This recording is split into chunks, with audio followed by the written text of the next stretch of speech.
Selamat pagi Bapak Ibu semuanya. Gimana Bapak hari ini? Semangat Bu? Semangat. Pertama-tama saya ucapkan terima kasih pada Ibu Wagur yang sudah membuka acara kita pada hari ini. Saya juga terima kasih pada Bapak Ibu yang sudi hadir pada hari ini untuk mengikuti kegiatan saya, yaitu diseminasi budaya positif asli nyata modul 1.4 SMA dan membawa Kabupaten Surabaya.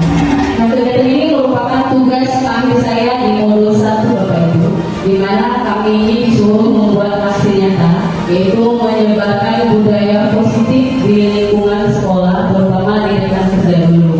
Nah, nanti di materi ini Bapak Ibu, kita disuruh menerapkan budaya positif apa-apa aja yang ada di sekolah kita. Nanti kita akan tahu ya Bapak Ibu, apakah selama ini kita sudah benar menjadi guru atau tidak. Nah, oke. Baiklah Bapak Ibu, kita langsung saja. Tapi hari ini kegiatannya tidak terlalu panjang ya Bapak Ibu, tidak seperti film drama Korea, hanya sekitar setengah jam mungkin atau setengah jam. Oke, tenangkan hati dan pikiran, arahkan semua perhatian untuk fokus belajar, hadirkan rasa ingin tahu, syukur dan bijaksana. Ini yang saya harapkan pada hari ini Bapak Ibu. Mohon waktunya sebentar untuk fokus supaya kita bisa melakukan kegiatan ini dengan bersama dan ada manfaat dari kegiatan ini. Oke, lanjut Bapak Ibu. Tadi dasar-dasar pendidikan Ki Hajar Dewantara. Mungkin Bapak Ibu kalau yang sudah membuat aksi nyata di PMM ini udah pernah melakukan atau sering tidak familiar ya dengan pendidikan Ki Hajar Dewantara. Itu mungkin kalau di PMM itu mengenai Merdeka Belajar ya Bapak Ibu.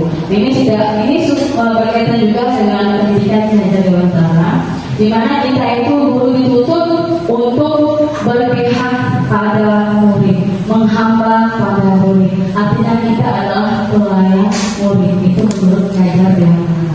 Nah, apa sih pendidikan menurut Ki Hajar Dewantara? Itu adalah pemberdayaan buah budi manusia yang beradab dan buah perjuangan manusia terhadap dua kekuatan yang selalu mengelilingi hidup manusia, yaitu kodrat alam dan kodrat jaman. Jadi ada dua kekuatan Bapak Ibu di dalam pendidikan itu yang harus kita terapkan kepada anak, yaitu kodrat alam dan kodrat jaman. Kodrat alam itu artinya kita itu membudayakan budaya positif anak itu yang berada di lingkungan kita ini Bapak Ibu. Budayanya ada istiadatnya, segala macam, pokoknya yang berkaitan dengan alam yang ada di sekitar anak-anak kita. Gak usah jauh-jauh, misalnya kita mau bikin budaya positif tapi mengacu kepada daerah lain, gak usah jauh-jauh, kita pakai budaya yang ada di lingkungan kita saja. Terus kodrat jaman, nah sebagai guru kita harus menjadi guru yang melek teknologi, yang berwawasan global. Karena apa? Karena kita ingin nanti itu murid itu menjadi murid yang generasi emas yang berwawasan global, yang sesuai dengan eranya. Jangan Bapak Ibu mengajar waktu zaman ibu dulu begini-gini, beda Bapak Ibu. Sekarang anak itu udah beda zamannya, semuanya menggunakan zaman digital. Usahakan pembelajaran kita juga itu nanti menggunakan digital atau teknologi, itu ya Bapak Ibu ya, masuk dalam kodrat alam dan kodrat zaman. Terus anak bukan kertas kosong yang bisa digambarkan sesuai keinginan orang dewasa. Anak lahir dengan kekuatan kodrat yang masih sama-sama. Tujuannya apa? Tujuannya adalah menuntun, memfasilitasi anak menebalkan garis sama-sama agar dapat memperbaiki lakunya untuk menjadi manusia seutuhnya. Nah, jadi di sini maksudnya Bapak Ibu, setiap anak itu udah punya takdirnya, udah ada bukunya Bapak Ibu, udah ada bukunya, udah ada tertulis takdirnya. Jadi yang kita tebalkan itu adalah yang baik-baiknya saja, yang tidak baiknya tidak usah kita tebalkan. Terus bagaimana kalau yang sudah jelek itu ditebalkan? Itu nanti fungsinya kita sebagai guru menuntun. Yang tadi anak yang sudah berbuat tidak baik, kita tuntun anak itu menjadi lebih baik lagi. Itu fungsinya adalah menebalkan, baiknya. Terus selanjutnya, nah di sini ada dua Bapak Ibu. Ada gambar padi, ya kan? Kira-kira Bapak Ibu mau padi yang mana ini? Padi yang atas. Atas apa tuh? Ada isinya, lebih subur atas dibanding dengan bawah. Nah kalau kita pilih padi yang berisi Yang bagus, yang sehat itu apa kan Bapak Ibu? Yang bagus, apa lagi? Dirawat, terus? Dipanen. Kalau itu dimakan ya bawahnya. Allah nih. Oke, menurut yang ada dewasa Bapak Ibu, nih, yang ada dalam terangkan bahwa pendidik adalah seorang petani. Jadi kita ini digelar sebagai seorang petani Bapak Ibu. Dalam arti kita yang merawat anak itu seperti benih padi. Ya kan? Kalau kita ingin menjadi benih padi itu bagus, otomatis apa? Tadi betul kita rawat, kita kasih dia pupuk, kita biar dia terbebas dari hama, ya kan? Menghasilkan padi yang lebih baik. Itu juga dengan anak kita itu. Kita rawat mereka, kita penuhi kebutuhan mereka supaya mereka menjadi generasi yang baik. Nah, itu ya. Terus selanjutnya, kita tidak bisa Bapak Ibu memaksa misalnya padi ini menjadi jagung. Sama halnya dengan kita tidak bisa memaksa anak kita menjadi sesuatu yang kita inginkan. Biarkan mereka itu berkembang sesuai dengan bakat mereka Bapak Ibu. Yang kita paksakan, misalnya anak tidak bisa menyanyi, kita paksa dia harus bisa nyanyi, harus bisa itu, tidak bisa Bapak Ibu. Sebab sejauh mana Bapak Ibu memaksa anak itu bisa nyanyi, anak itu tidak bisa nyanyi. Kenapa? Karena tidak sesuai dengan bakatnya tadi itu. Terus selanjutnya, nah di dalam proses menuntut anak menjadi pribadi yang baik tadi, itu kita adalah anak diberi kebebasan, namun pendidik sebagai pamong dalam memberikan tuntunan dan arahan agar tidak hilang arah dan membahayakan dirinya. Nah, jadi kita ini Bapak Ibu, kita ini menuntut anak kita ini pamong. Kita pamong artinya anak itu diberi kebebasan, dia pengennya apa. Jangan kita menuruti apa keinginan kita, tapi kita memberikan mereka kebebasan dalam belajar, kreativitas, segala macam. Kita hanya prosesnya menuntut saja. Jika anak itu membelok sedikit, kita luruskan. Nah itu si guru sebenarnya. Jangan pula belok keluar ya Pak Andi ya. Oke, lanjut. Nah, maksud pendidikan itu adalah menuntut segala kekuatan kodrat yang ada pada anak agar mereka dapat mencapai keselamatan dan kebahagiaan yang setinggi-tingginya, baik sebagai manusia maupun anggota masyarakat. Nah, pendidik tidak hanya menuntut tubuh atau hidup kekuatan kodrat yang ada pada anak agar dapat memperbaiki lakunya, bukan dasarnya hidup dan tumbuhnya kekuatan kodrat anak. Artinya di sini ada Bapak Ibu, kita menuntut itu supaya anak itu selamat dan bahagia, mereka happy, tidak terbebani dengan hal-hal yang berkaitan dengan tugas beberapa segala macam. Buatlah mereka senang dalam pembelajaran, itu kuncinya Bapak Ibu. Oke, nah sekarang saya ada stretching Bapak Ibu biar lengkap semuanya di sini. Kita stretching, bikin kelompok satu kelompok 2 orang berpasangan Bapak Ibu. Silakan. Berarti Pak Allah berpasangan lagi dulu. Dan silakan Bapak Ibu berpasangan. Yang nggak ada pasangan itu Pak Faris sama Bu Rani. Silakan berdiri Bapak Ibu. Kita akan stretching sebentar. Yo, berpasangan ya. Ayo saling berhadapan, saling berhadapan. Ada sini, ada bentuk saling berhadapan. Tangan belakang, tangan belakang, tangan kiri ada di belakang. Tangan kanannya menyala tapi tidak kena salamnya. Tidak kena, jangan jarak ya. Nah di sini, nah sedikit. Ya, di sini saya akan bermain bilangan ganjil dan bilangan genap. Siapa yang mau ganjil, siapa yang mau genap, tunjuk dulu nih. Nah, ingat ya. Oke. Jadi nanti di sini pada waktu saya menyebutkan bilangan ganjil, berarti nanti bilangan ganjil itu menangkap tangan bilangan genap. Ditangkap. Kalau tidak ditangkap berarti tidak berhasil. Ya di sini misalnya ini. Misalnya bilangan ganjil, mas tangkap. Boleh lagi. Boleh lagi. Iya. Boleh lagi. Bukan mungkin.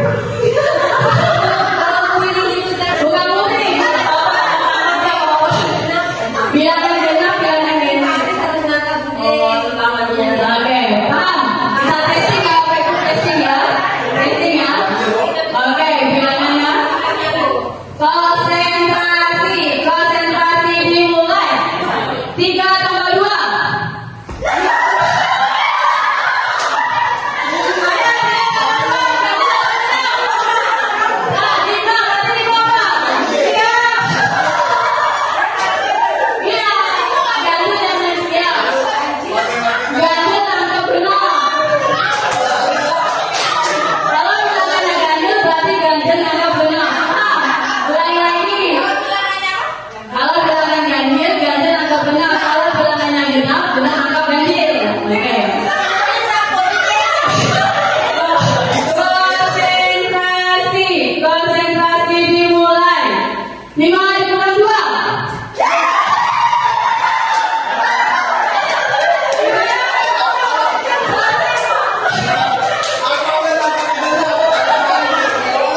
bagus. Oke, lanjut ya Bapak Ibu ya.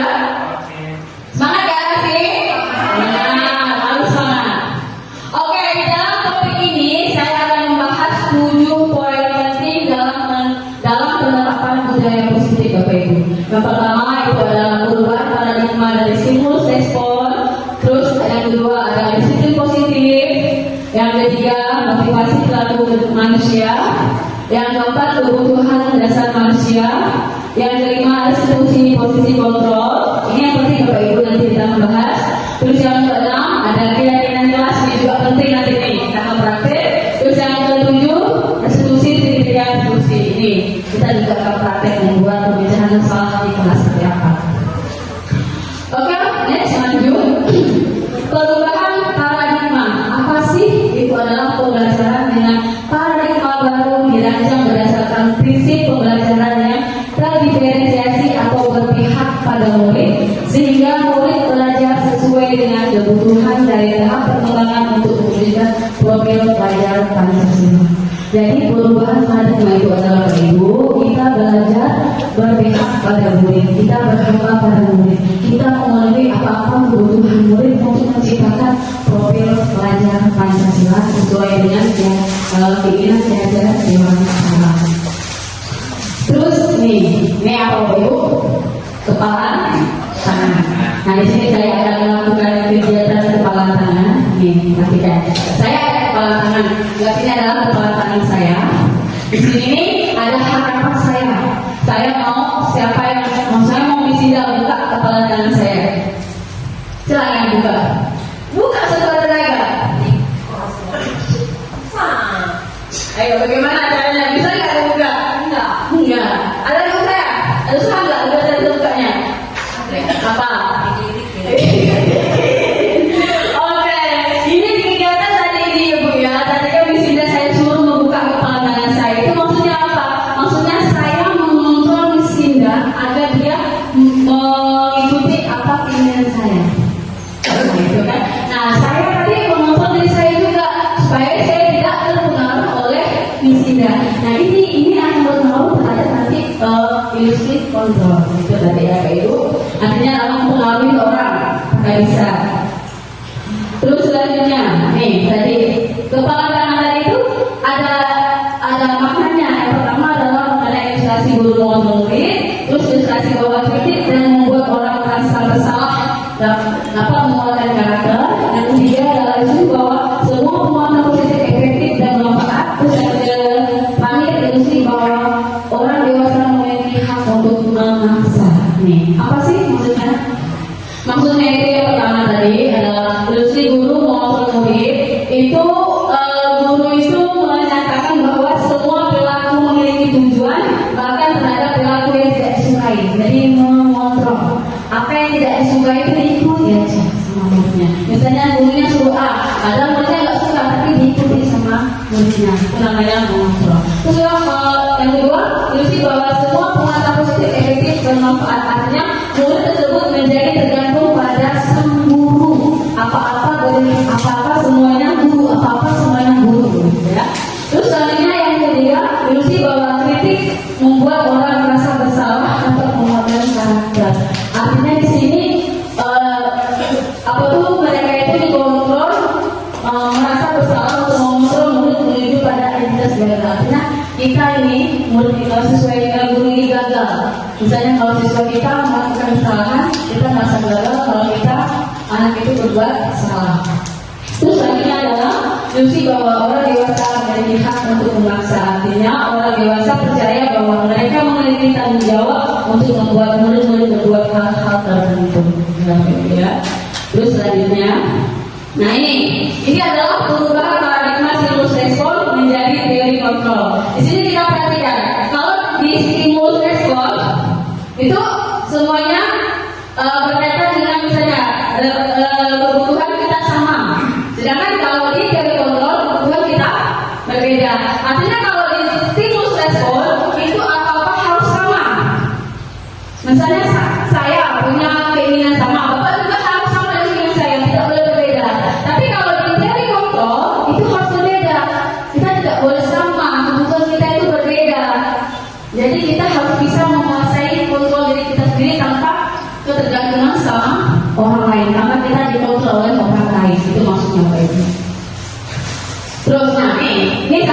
Bapak Ibu mengenai disiplin positif di sekolah kita. Apakah kita udah disiplin Bapak Ibu? Udah ya, walaupun nggak sepenuhnya, tapi berharap mungkin bisa sepenuhnya. Oke, apa sih disiplin positif? Konsepnya adalah kebanyakan orang akan menghubungkan kata disiplin dengan tata tertib, teraturan, dan kepatuhan pada peraturan. Kata disiplin juga sering dihubungkan dengan hukuman. Padahal itu sungguh berbeda. Karena belajar tentang disiplin positif tidak harus dengan memberikan hukuman. Justru itu adalah salah satu alternatif terakhir dan bahkan tidak digunakan sama sekali. Siapa di sini yang masih menghukum siswa? Ada. Biasanya itu mungkin malah, wah datang pelanggan yang kamu licin, CWC. Itu termasuk dalam suatu hukuman Bapak Ibu. Nah sebenarnya hukuman seperti itu yang harus kita tinggalkan. Kita tidak boleh lagi melakukan seperti itu Bapak Ibu. Ya belum malah ya. Nanti saya mana kalau misalnya pelanggan, saya mau gimana? Nanti kita ada solusinya nih mama, biar anak-anak itu tidak dikasih hukuman. Terus selanjutnya, sebagai pendidik apa tujuan kita sebenarnya Bapak Ibu? Mengajar. Wawan apa wawan? Mengajarkan kedua anak bangsa. Apa sama dengan wawan nanti jawabannya? Iya, apa sih tujuan pendidikan kita? Sebagai pendidik itu adalah menciptakan anak-anak yang memiliki disiplin diri sehingga mereka bisa berperilaku dengan mengacu pada nilai-nilai kebajikan universal dan memiliki motivasi intrinsik dan bukan ekstrinsi. Jadi anak itu memiliki mereka lambat itu bukan karena ada pengaruh lahir sama guru mama enggak misalnya, itu karena dari dalam mereka sendiri yang berubah. Nah, jadi artinya adanya motivasi mereka melakukan disiplin itu dari dalam diri mereka bukan dari luar ya Bapak Ibu ya. Itu yang harus kita dapatkan kepada siswa kita nanti. Terus apa tujuan utamanya? Tujuan utamanya adalah agar anak mampu memahami tingkah lakunya sendiri, berinisiatif dan bertanggung jawab atas apa yang mereka lakukan, menghormati dirinya sendiri dan juga orang lain, atau dengan kata lain menanamkan proses pemikiran dan perilaku positif yang akan menjadi kepribadian. Jadi intinya adalah semuanya bersifat positif. Ini siapa Ibu? Nah nih, tadi saya bilang apa sih perbedaan hukuman, konsekuensi, restitusi? Nih, yang sering kita lakukan contoh misalnya kasusnya ini misalnya anak sering tidak mengerjakan PR nih kasusnya. Kalau kita sebagai penghukum nih, guru menghukum siswa tersebut menghormat bendera selama 10 menit. Apa yang reaksinya? Guru marah dan murid menjadi takut. Kamu tidak bisa kayak gitu ya? Kamu tidak salah nanti bagaimana? Guru dengan ada suara yang marah, anak takut. Itu hukuman. Terus apa konsekuensinya? Kalau konsekuensi, anak tuh udah tahu dia salah, dia terima aja kesalahannya. Nih, guru memberikan konsekuensi untuk mengerjakan PR-nya saat istirahat atau dikerjakan sebanyak 3 kali. Itu udah tahu dia salah Bapak Ibu. Kan dia tahu, maka dia terima aja hukumannya. Nah, guru tegas dan siswa pun menghormati peraturan. Beda kalau ini kita tidak tahu hukumannya apa. Makanya guru marah-marah dan siswa takut. Nanti dikasih hukuman apa ya? Nah, kalau konsekuensi dia udah tahu, dia berbuat salah dan udah tahu juga apa konsekuensinya. Nah, kalau restitusi ini yang harus kita tahu sebenarnya adalah guru menanyakan pilihan kelas dirinya dan membantu siswa menjelaskan masalahnya. Apa akibatnya? Akibatnya adalah guru terbuka dan siswa menghormati dirinya dan orang lain. Di sini ditanyakan nih, apa sih alasan kamu tidak mengerjakan PR? Kenapa kamu tidak mengerjakan PR? Nanti apa solusinya? Jadi tidak pakai marah-marah. Jadi uang kita itu tidak terkait siswa. Mereka tahu solusinya, mereka melaksanakan apa yang sesuai dengan omongannya. Oke ya. Tahu apa Ibu? Jadi perbedaan antara hukuman, konsekuensi dan restitusi. Oke, lanjut Bapak Ibu. Tidak. Nih, nilai-nilai kebajikan apa sih yang ada di harus kita terapkan kepada siswa kita? Pernah dengar profil pelajar Pancasila? Ada berapa Bapak Ibu? 5. Ada 6. Apa? Berakhlak. Terus?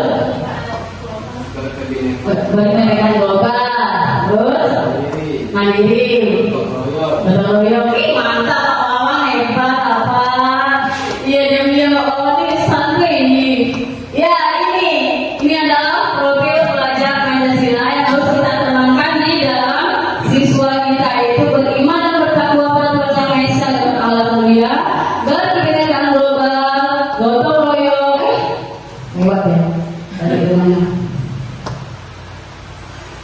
gotong royong, mandiri, kreatif, dan benar. Oke, ya. Paham? Nih, terus apa sikap murid yang harus kita tanamkan? Yang pertama adalah toleransi, rasa hormat, integritas, mandiri, menghargai, antusias, terus empati, keingintahuan, kreativitas, kerjasama, percaya diri, dan sebagainya. Kira-kira semuanya ini sudah dilakukan belum sama murid kita ya Pak Ibu? Sebagian kayaknya sudah ya Pak Andi ya, sebagian belum. Berarti PR kita lagi nih supaya kalian itu bersikap sesuai dengan profil pelajar Pancasila. Oke, next. Nah, tadi kita yang ketiga adalah saya Pak Ibu ya.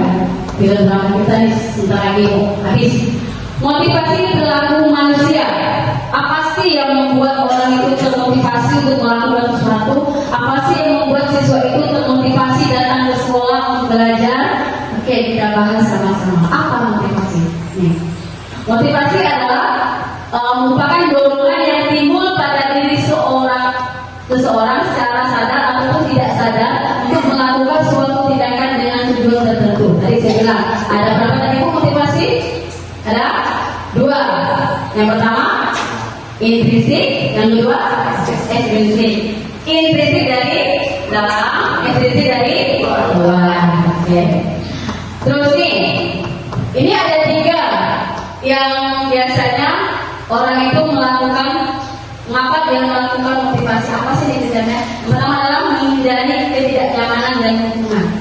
Nah, kalau murid seperti ini, murid akan melakukan disiplin diri karena dia takut dihukum. Dia takut dihukum. Berarti motivasi apa yang ada dalam dirinya? Motivasi ekstrinsik, yaitu motivasi takut dihukum. Siapa yang hukum? Guru, ya kan? Terus selanjutnya mendapat imbalan atau penghargaan dari orang lain. Nah, murid akan melakukan disiplin diri karena dia ingin mendapat imbalan. Contoh misalnya, biasanya kan rumah itu, kalau kamu bisa mengerjakan ini, ibu akan kasih nilainya 100 atau ibu kasih kamu hadiah ini. Itu kan berarti dia kan motivasinya dari luar. Ya kan apa? Karena ingin mendapat imbalan. Kalau dia mendapatkan nilai bagus, dia mendapat hadiah. Itu namanya imbalan. Berarti motivasinya dari luar. Terus selanjutnya adalah menghargai nilai-nilai kebajikan diri sendiri. Artinya murid melakukan disiplin diri karena sadar akan nilai kebajikan dirinya. Ini yang paling bagus sebenarnya. Jadi anak itu melakukan motivasi bukan karena dorongan orang lain, tapi karena dorongan dari dirinya sendiri. Ya. Terus apa sih dasar-dasar kebutuhan manusia itu ada 5 Bapak Ibu? Ada kita aja ya. Nih, dasar-dasar kebutuhan manusia itu ada 5. Yang pertama adalah kebutuhan bertahan hidup. Artinya kebutuhan bersifat fisiologis untuk bertahan hidup. Terus yang kedua, cinta kasih sayang. Jadi anak kita ibu pasti mereka butuh kasih sayang kita. Ada nggak di KPU pernah mengajar bahwa ada siswa yang bertipe campur dari perhatian kita? Ada kan, Bapak Ibu kan? Nah itu berarti dia membutuhkan perasaan kasih sayang kepada kita. Bisa jadi mungkin di rumah dia tidak merasakan, tidak mendapatkan kasih sayang orang tuanya. Sama kita dia yang kasih sayang. Ya Bapak Ibu kan? Maka dari itu jangan Bapak Ibu bilang, ini apa sih? Gak usah kita bimbing dia. Kita bimbing dia ya, kita kasih sayang dia. Jangan itu apa sih ini campur sekali, nggak usah Bapak Ibu. Itu mesti kebutuhan dia untuk akan kasih sayang kita. Terus yang selanjutnya adalah perasaan. Ada nggak ya kelas tanya anak itu monoton dari pembelajarannya, selalu dia. Ada kan? Apa-apa tanya dia terus, kenapa tanya terus. Nah itu dia menunjukkan bahwa dia penguasa, dia berkompetensi. Kita sebagai guru harus kasih apresiasi. Jangan kamu lagi nggak usah. Kita kasih apresiasi dia. Itu adalah kebebasan. Pernah nggak Bapak Ibu mengajar di kelas ada siswa yang misalnya Bapak Ibu mengajar, ada yang ngobrol, terus ada yang lempar-lemparan, ada yang main apa segala macam. Nah itu menunjukkan mereka tuh merasa bebas. Bebas dalam arti guru ini tidak selalu gimana-gimana, tidak mengerti orangnya. Tapi harus ada batas koridornya. Biasanya kalau kita mengajarkan, kamu boleh selesai tapi santai. Jangan kalau tegang-tegang itu tidak masuk otak. Jadi kita harus mengajarkan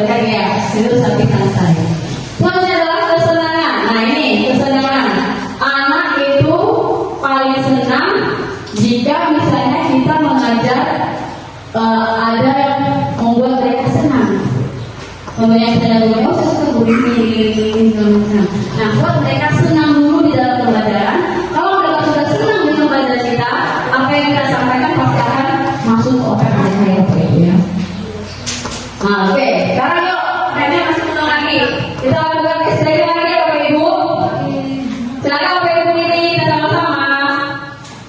Ya, Bapak Ibu. Dapat pasangan kan? Iya, enggak. Kita nggak pakai kayak tadi, Pak. Oke. Yuk, Bapak Ibu silakan berdiri. Pak Irfan silakan ikut. Bisa dulu.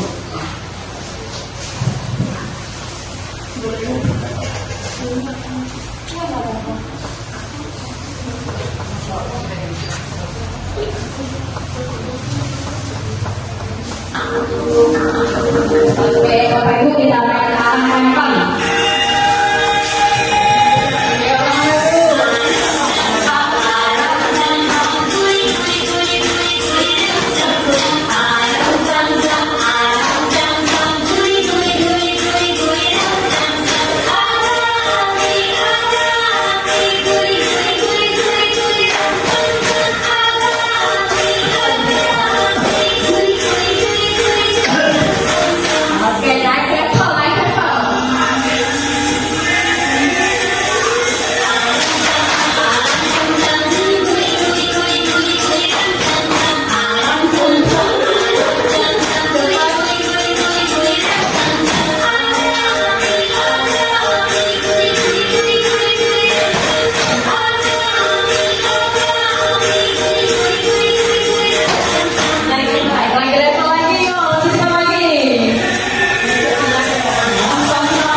Materi yang sangat penting harus saya sampaikan Bapak Ibu.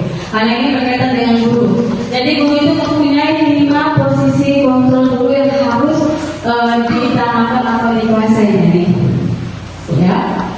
Pertama ada penghukum, kedua ada pembuat rasa bersalah, yang ketiga ada teman, yang keempat pemantau, yang kelima manajer. Kira-kira Bapak Ibu berada di posisi mana? Pemantau, ini pemantau posisinya. Benar tuh. Ada penghukum, Pak itu, Pak Lawan tadi apa nih? Antara lima ini, manajer, oke manajer. Pak itu Pak Wis jadi apa? Jadi teman. Oke, kita lihat dulu Bapak di antara kelima ini mana yang sebaiknya harus kita kuasai sebagai seorang guru. Manajer. Nih, kalau kita sebagai penghukum, berarti seorang guru penghukum bisa menggunakan hukuman fisik berupa verbal, betul Bapak Ibu? Kalau orang menghukum pasti mulai dicubit. Dah. Oke, jelas Bapak Ibu. Ini adalah contoh penerapan 5 posisi kontrol guru yang tadi kita harus kuasai. Yang pertama adalah ini kita contoh kasus ya. Siswa tidak memakai atribut lengkap saat upacara bendera. Nah, ini masing-masing posisi kontrol guru kita nanti berada di mana ini? Nah, kalau kita misalnya berada di penghukum, berarti adalah patuhi aturan sekolah lalu berdiri di depan kelas atau di depan barisan. Ini hukuman. Berarti kita memberi hukum kepada siswa kita. Berarti kita sebagai penghukum. Terus yang kedua adalah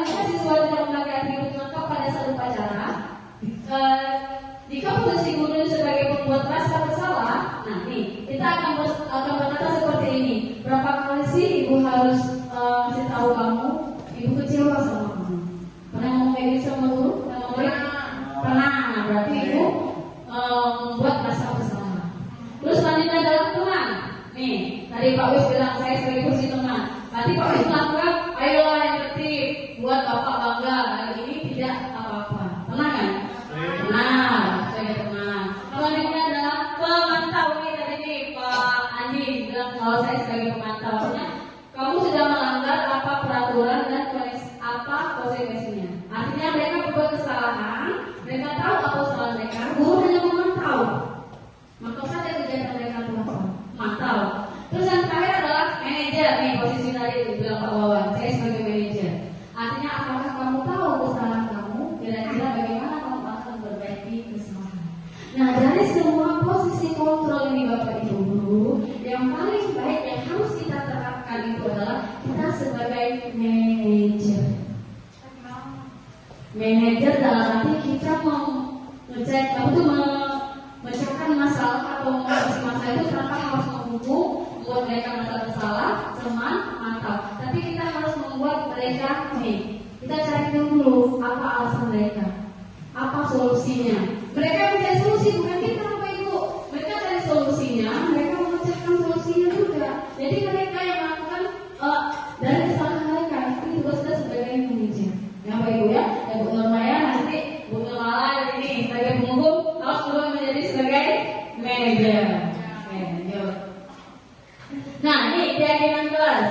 Keyakinan kelas ini penting ya Bapak Ibu. Sebelum kita membuat pembelajaran di kelas kita harus membuat yang namanya keyakinan kelas dulu. Kita bikin sepakat kepada siswa ini apa yang mau mereka lakukan di dalam kelas ini. Mengapa tidak peraturan saja? Mengapa harus keyakinan kelas? Sama nggak kira-kira peraturan sama keyakinan kelas Bapak Ibu? Beda. Beda. Apa bedanya? Keyakinan dan hukuman. Kalau hukuman, kalau peraturan? Kalau peraturan itu dia lebih kayak yang menekankan. Menekankan. Terus? Kesadaran. Kalau keyakinan itu sudah ada kesadaran dari peserta didik. Oke, mantap. Tenang buat ya, benar ya Bapak Ibu. Jadi kenapa harus keyakinan? Karena keyakinan akan lebih memotivasi seorang dari dalam atau memotivasi secara intrinsik seorang akan lebih bergerak dan bersemangat untuk menjalankan keyakinannya daripada hanya sekedar mengikuti serangkaian peraturan yang mengatur mereka harus melakukan begini atau begitu yang membuat tidak nyamanan dan terpaksaan. Artinya peraturan itu membuat mereka terpaksa Bapak Ibu. Jadi kalau keyakinan ini tidak, mereka yang membuat sendiri, mereka yang mengakhirnya dan mereka berbuat sesuai dengan apa keinginan mereka. Nah, bagaimana cara pembentukannya? Yang pertama adalah lebih abstrak dan peraturannya kata-katanya ya Bapak Ibu ya. Terus yang kedua berupa pernyataan universal, artinya dulu dibuat dalam bentuk positif. Jadi di dalam keyakinan kita Bapak Ibu itu tidak ada kalimat dilarang membuang sampah, itu kalimat negatif. Apa positifnya? Buanglah sampah pada tempatnya. Jadi dari kata tidak dan kata jangan. Terus sedikit saja agak mudah ini. Jangan banyak-banyak Bapak Ibu buatnya, pendek saja. Misalnya tepat waktu, saling menghargai, jangan panjang-panjang. Adalah sesuai dengan kondisi kelas sekolah agar mudah diterapkan. Jangan ecek-ecek menggunakan media belajar, menggunakan penelitian, tidak ada. Mudah urutannya. Kondisikanlah dengan kondisi kelas dan lingkungan kita. Terus selanjutnya adalah semua warga kelas dan sekolah terlibat untuk membuatnya. Jadi tugas Bapak Ibu nanti mulai kelas 10, kelas sampai kelas 12. Nanti di kelasnya wajib ada poster keyakinan kelas. Begitu ya. Terus selanjutnya. Nah ini bentuk keyakinan kelasnya, ini bentuk peraturannya. Nah peraturan tadi selalu kembalikan buku pada tempatnya. Apa keyakinan kelasnya? Tanggung jawab. Terus dilarang mengganggu orang lain ya Bapak Ibu ya. Bisa baca sendiri Bapak Ibu ya. Nah ini keyakinan kelasnya. Nah kalau misalnya dilarang melakukan kekerasan, berarti keyakinan kelasnya adalah keselamatan, menghormati orang lain. Dilarang menggunakan narkoba, berarti keyakinan kelasnya adalah kesehatan. Oke ini sekarang, nah ini bagaimana sih cara praktiknya? Dan saya praktikkan buat ini. Tidak. Ada yang mau jadi guru? Atau saya gurunya apa gurunya? Mau jadi guru enggak? Enggak. Oke, ini Bapak ya, nanti Bapak Ibu terapkan di dalam kelas bagaimana cara membuat keyakinan kelas. Nah, di sini saya akan bagikan, tolong bagikan satu saja. Bapak Ibu di situ buat keyakinan kelas tadi nih. Pilih lagi apa yang mau dibuat keyakinan kelasnya. Nanti kita sepakati seperti itu. Silakan tulis satu saja. Nanti Bapak Ibu tempel di situ ya Bapak Ibu ya. Bapak Andi silakan ditulis apa keyakinan kelasnya dari poin-poin ini. Terus silakan ditempel di atas. Ya boleh juga tidak apa tuh? Boleh juga. Pilih Pak keyakinan kelasnya apa? Misalnya Bapak mau dilarang mengganggu orang lain, silakan.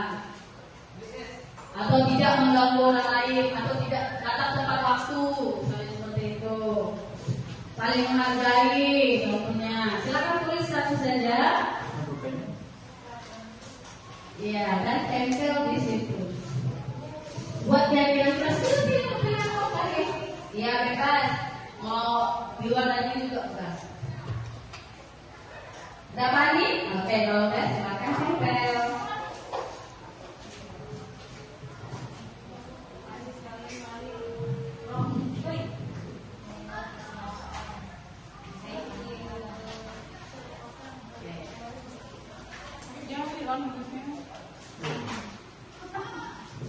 Oke, silakan ditempel Bapak Ibu.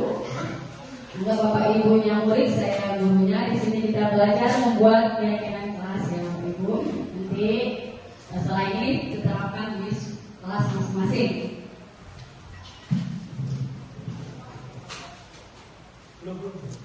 Jangan banyak-banyak Bapak Ibu. Tadi ingat poin penting keyakinan kelas adalah pendek saja. Ya? Oke.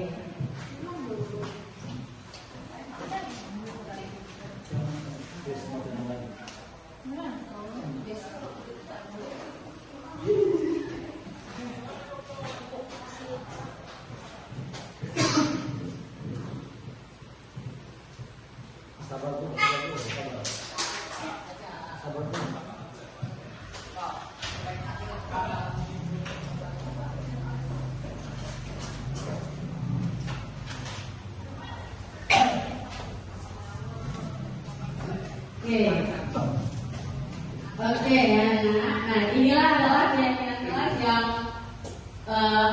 kalian buat. Misalnya pertama adalah menghormati orang tua, orang lain. Jadi lainnya ya, nih. Terus menghormati orang lain, berarti ini ada dua. Terus tegas menghormati, nih kita bedakan. Tanggung jawab. Terus ini sama juga. Menghormati, nih. Di atas semua. Mau ya?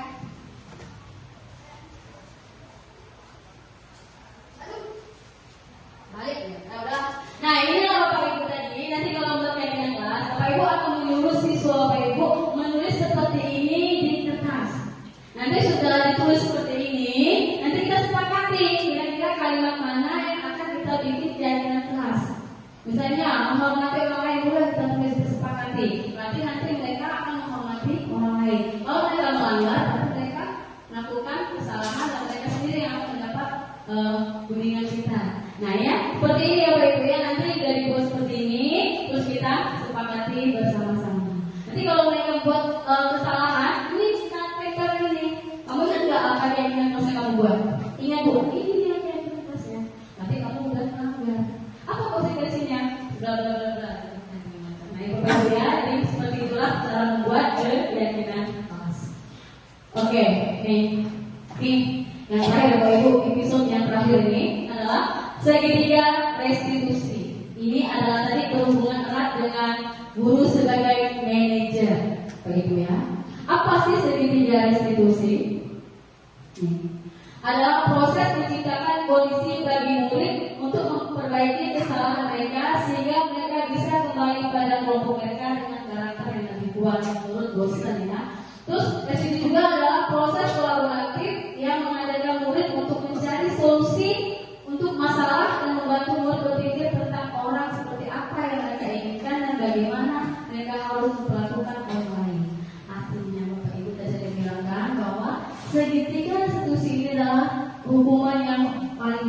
kita terapkan di sekolah itu.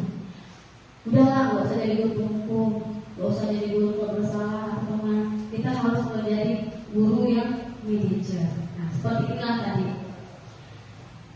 Nih, apa sih manfaatnya? Yang pertama adalah manfaatnya membantu murid menjadi lebih memiliki tujuan, disiplin positif dan memulihkan dirinya setelah berbuat salah.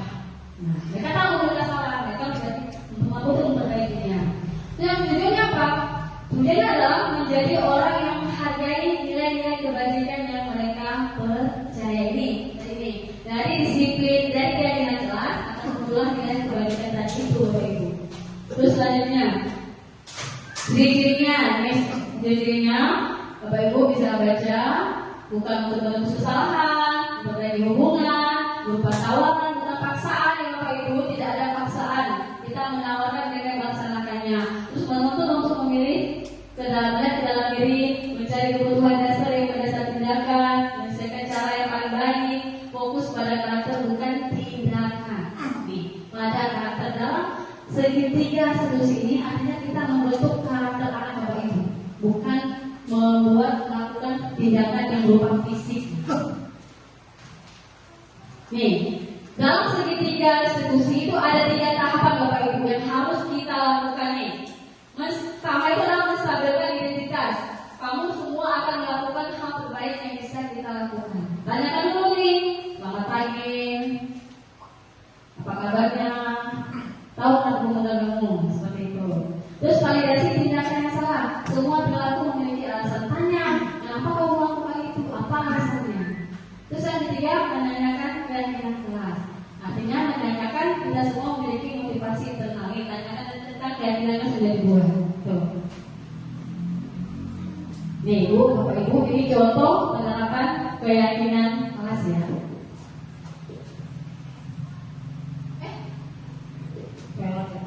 Nanti habis ini saya suruh Bapak Ibu praktek membuat keyakinan kelas, membuat segitiga restitusi.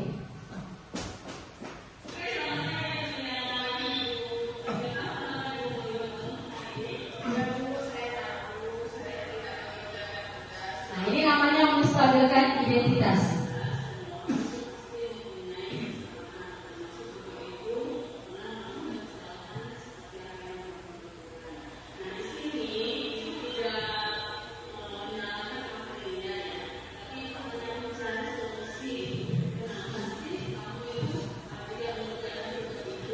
Mencari solusi berarti validasi tindakan.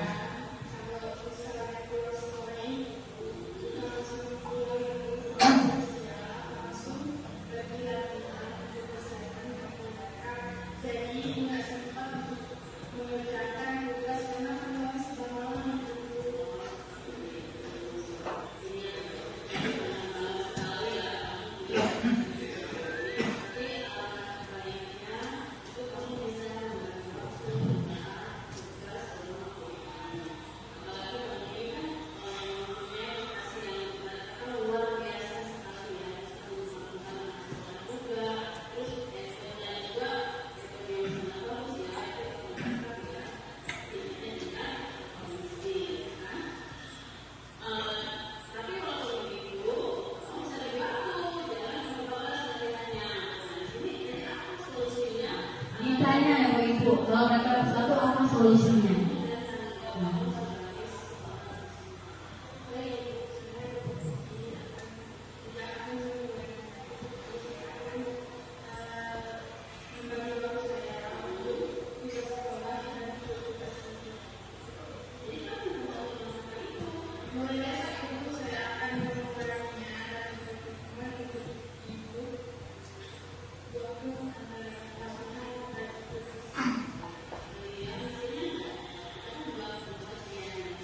Menanyakan keyakinan kelas ini tahap terakhir.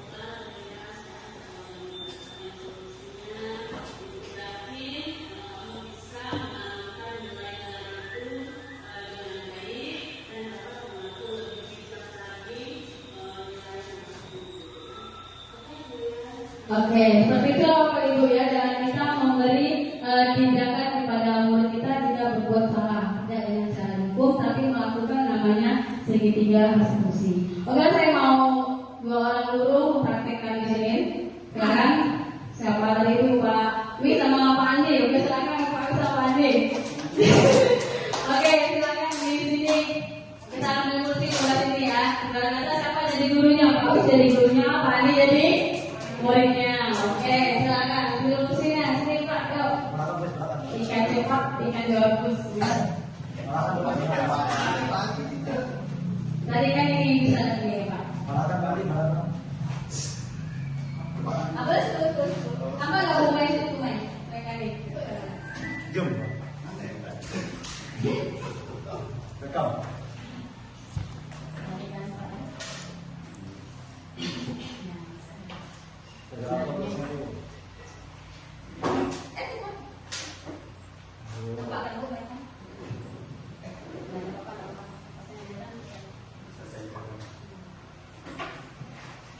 Oke, mari kita saksikan mereka mempraktikkan segitiga restitusi. Siapa yang jadi gurunya? Pak Wis ya? Yang jadi gurunya?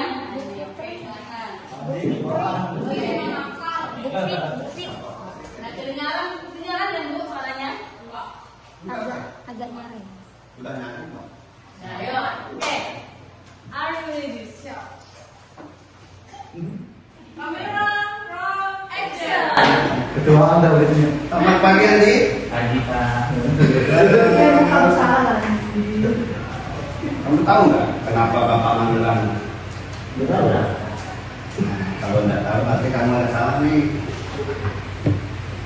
Tadi tuh waktu Bapak lagi menjelaskan materi, Bapak perhatikan kamu lagi ngobrol ya gitu, dengan teman-temanmu. Apa alasan itu? Apa? Saya tadi lagi ngobrol tentang masalah tugas Pak. Oke. Ya, jadi tadi ngobrolnya tentang tugas ya. Nah, tugas apa yang kamu bahas dengan teman-teman tadi? Tugas yang ditentukan hari ini Pak, setengah ada tugas dari guru, tapi teman saya itu menyelesaikan Pak. Jadi mereka ngobrol dengan saya tadi Pak. Oh gitu ya. Di sini sih sebenarnya Bapak manggil kamu, Bapak nggak sepenuhnya menyalahkan kamu ya. Nah, tadi yang kamu lakukan juga terkait dengan tugas-tugas yang belum sempat dikerjakan. Jadi di sini Bapak mau memberikan istilah kata solusi lah. Jadi sekali itu jangan mengerjakan tugas waktu di kelas. Mudah-mudahan masih Pak. Iya. Pak.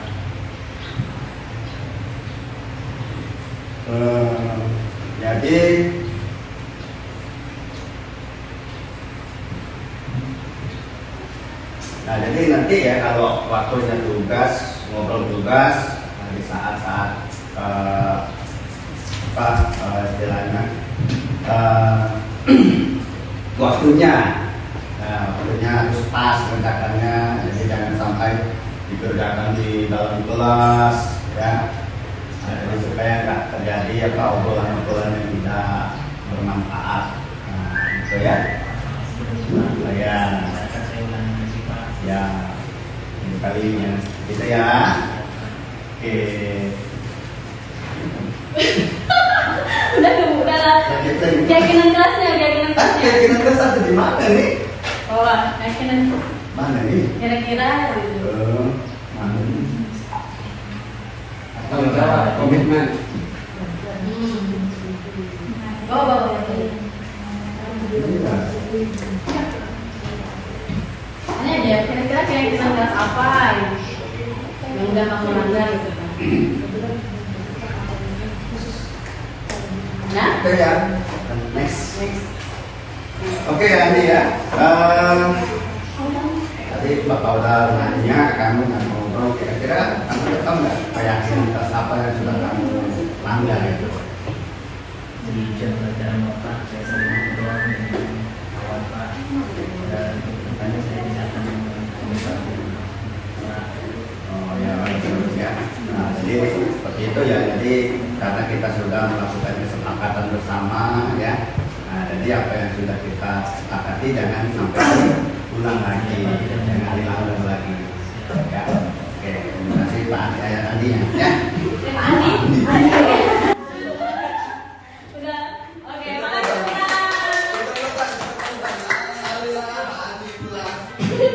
Oke, terima kasih Pak Andi dan Pak Wis. Baiklah Bapak Ibu, udah mempraktikkan sertifikat seterusnya ya.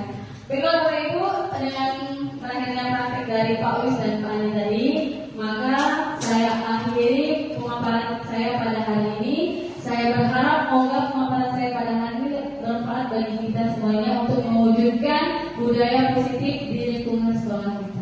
Oke, akhir kata saya ucapkan wabillahi taufiq wal hidayah. Assalamualaikum warahmatullahi wabarakatuh dan selamat siang.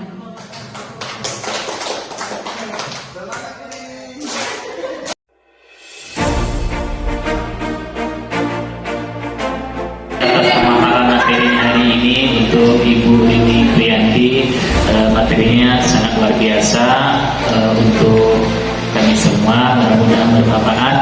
Kedepannya kami bisa berubah yang tidak tahu menjadi tahu.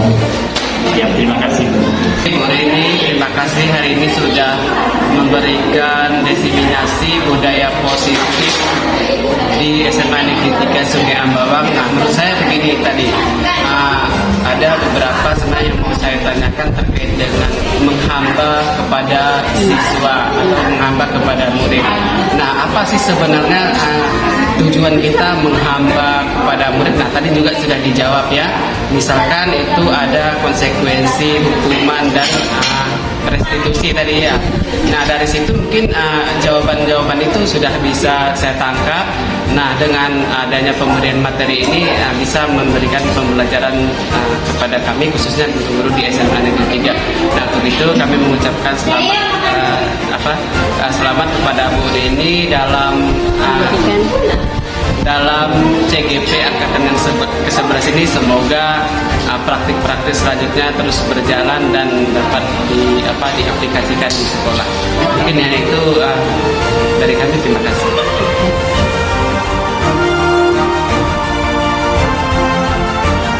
Assalamualaikum warahmatullahi wabarakatuh. Selamat siang anak ibu.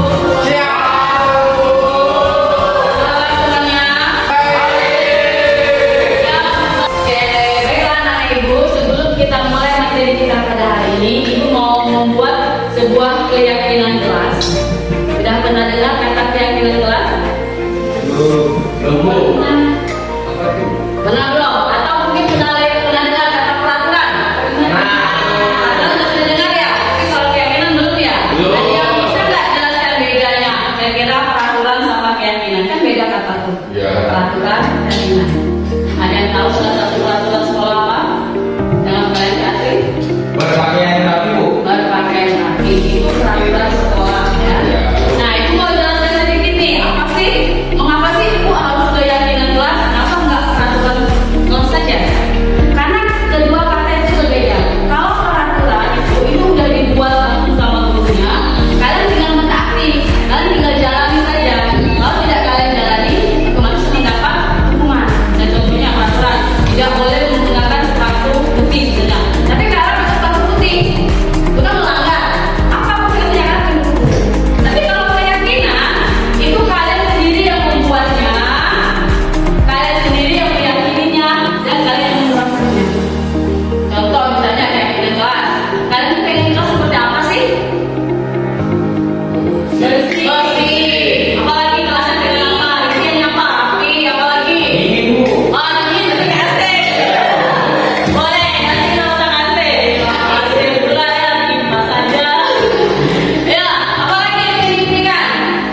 Pengen apa nih kelasnya ini? Yang enak itu. Dicat bagus, Bu. Dicat bagus. Nah, yang kalian sebutkan itu adalah termasuk dalam keyakinan kelas. Nah, kalian yang buat sendiri, kalian yang mentaatinya sendiri. Beda kan tadi ya? Kalau peraturan itu udah dibuat, kalian mentaatinya. Tapi kalau kalian, Ibu membagikan kertas nih, nanti kalian tempel di depan. Kita akan sepakati tentang keyakinan kelas seperti apa itu. Oke, silakan.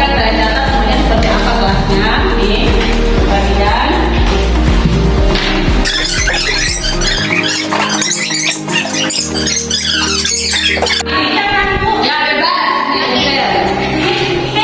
Oke.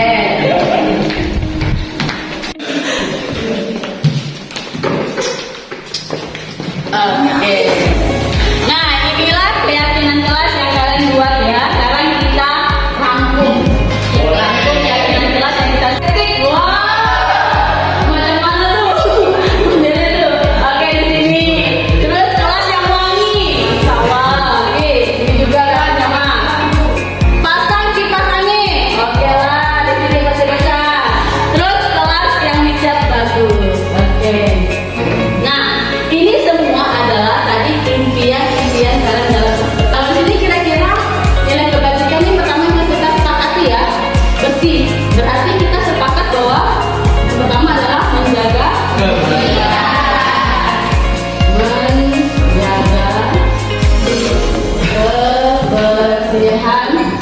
kelas. Apa ya ya?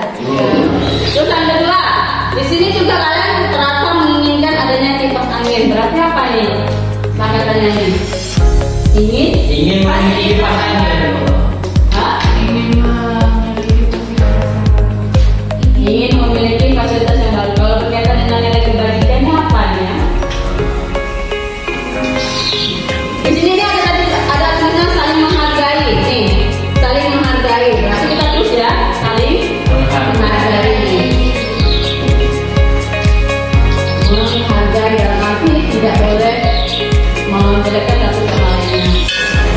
Terus yang ketiga, ini berarti ada kipas angin, ada apa segala macam. Berarti kita tulis sepakat kalau menjaga kenyamanan kelas. Boleh. Menjaga. Tahu seperti apa? Atau udah deal? Ya. Ada lagi yang mau satu lagi nih sepakatan ini? Kalau tadi berdasarkan ini sih udah deal nih tiga. Atau ada yang mau menambahkan? Bisa marah-marah? Apa lagi?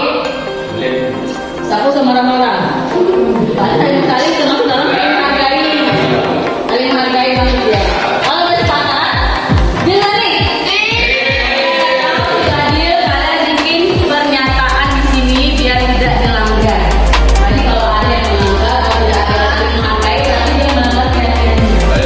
Oke, di sini tulisnya kalian bilang saya yang menandatangani di bawah ini meyakini tuh satu menjaga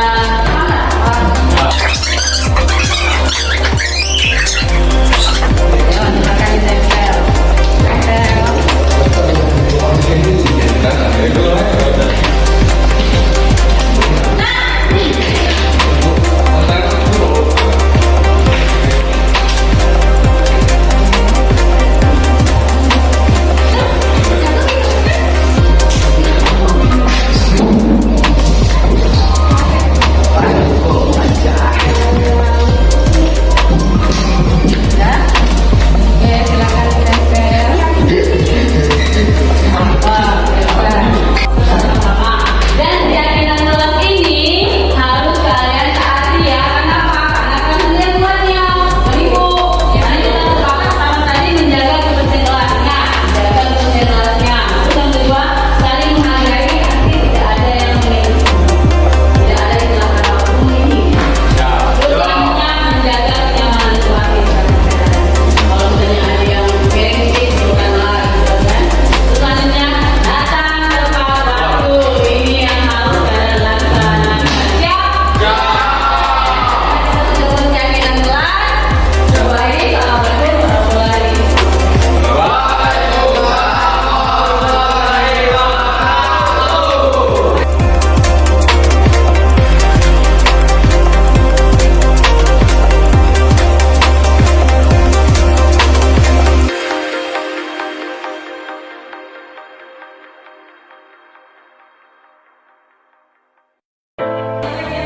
Pagi Ibu.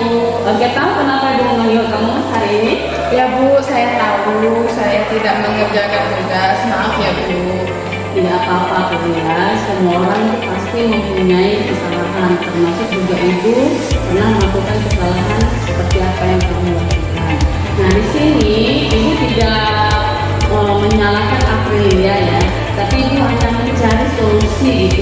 Nah, pasti kamu itu tidak mengerjakan tugas ibu. Coba ceritakan kepada ibu. Ibu mendirikan kalau misalnya pulang sekolah itu bukan langsung pulang, ibu langsung siap-siap, langsung pergi latihan untuk persiapan Kapolda Cup. Jadi nggak sempat untuk mengerjakan tugas karena pulangnya sudah malam, ibu. Oh, seperti itu. Ini aku jadi sangat bangga sekali ya kamu punya prestasi di bidang ini. Tapi alangkah baiknya itu kamu bisa membagi waktu antara tugas sama hobi kamu. Apalagi kamu ini kan mempunyai prestasi yang ibarat kata luar biasa sekali ya, bisa mengharumkan nama sekolah juga. Terus eventnya juga event yang sangat bagus ya, itu Kapolda Cup ya, berarti tingkatnya tingkat provinsi ya kan. Tapi walaupun begitu, kamu bisa bagi waktu, jangan bablas latihannya. Nah di sini jadi apa solusinya agar kamu itu bisa membagi waktu antara hobi kamu dan tanggung jawab kamu sebagai seorang siswa? Baik ibu, saya berjanji tidak akan mengulangi. Saya akan membagi waktu saya untuk tugas sekolah dan untuk tugas latihan. Jadi kapan kamu akan melakukan itu? Mulai besok ibu, saya akan menguranginya dan berkomitmen untuk ibu waktu antara latihan dan tugas. Oke, Aprilia masih ingat nggak? Kita kan udah membuat keyakinan kelas ya kan, mengenai kesepakatan yang kita lakukan. Masih ingat nggak kesepakatan itu? Masih ibu. Nah, kira-kira keyakinan kelas apa ya yang berkaitan dengan hal ini? Tanggung jawab dan menghargai. Ya, benar sekali. Jadi selanjutnya Aprilia ingin menjadi seperti apa kedepannya? Saya ingin lagi menghargai waktu, menghargai diri saya dan juga menghargai ibu, tanggung jawab terhadap guru yang mengajar. Baiklah, Aprilia, sekarang kita akan mendapatkan solusinya. Ibu yakin kamu bisa menanamkan nilai-nilai itu dengan baik dan dapat mengatur lebih bijak lagi nilai waktu. Oke, Aprilia, terima kasih ya. Terima kasih ibu.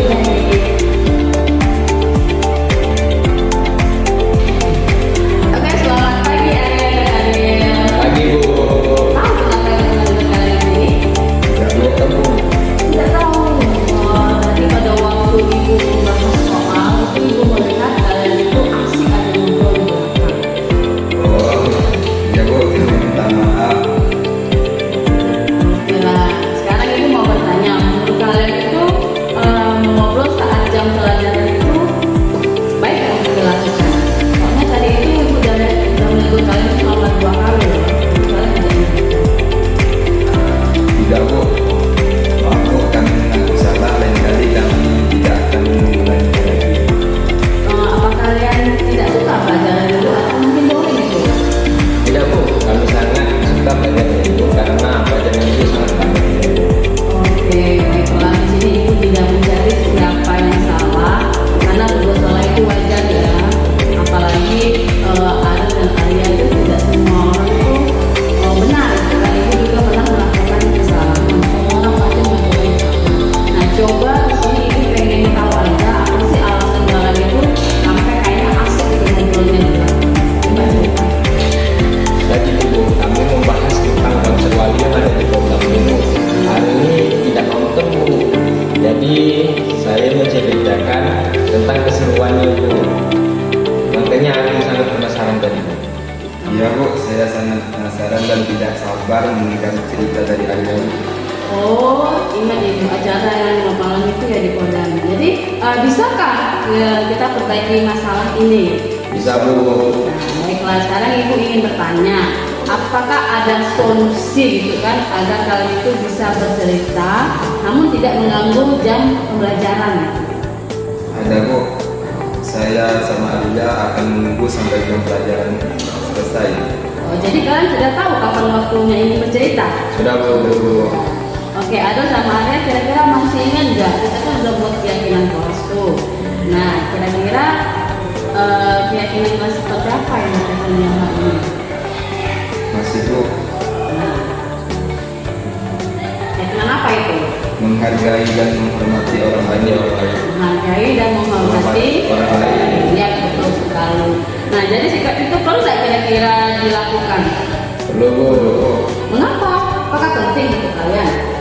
Karena jika ingin dihargai, kami juga harus menghargai orang lain. Dan jika ingin memahami materi dengan mudah, kami harus fokus pada belajar.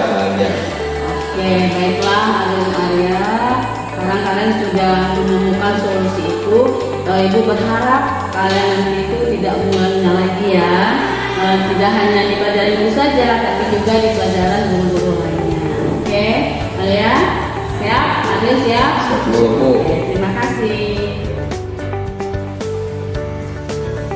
Selamat pagi, perkenalkan nama saya Aprilia. Saya sangat senang sekali di mana pada saat saya melakukan kesalahan bukannya dihukum melainkan diajak berdiskusi tentang kesalahan yang sudah saya lakukan ke depannya. Saya berkomitmen untuk menjadi pribadi yang bertanggung jawab. Terima kasih. Kenalkan, saya Arya.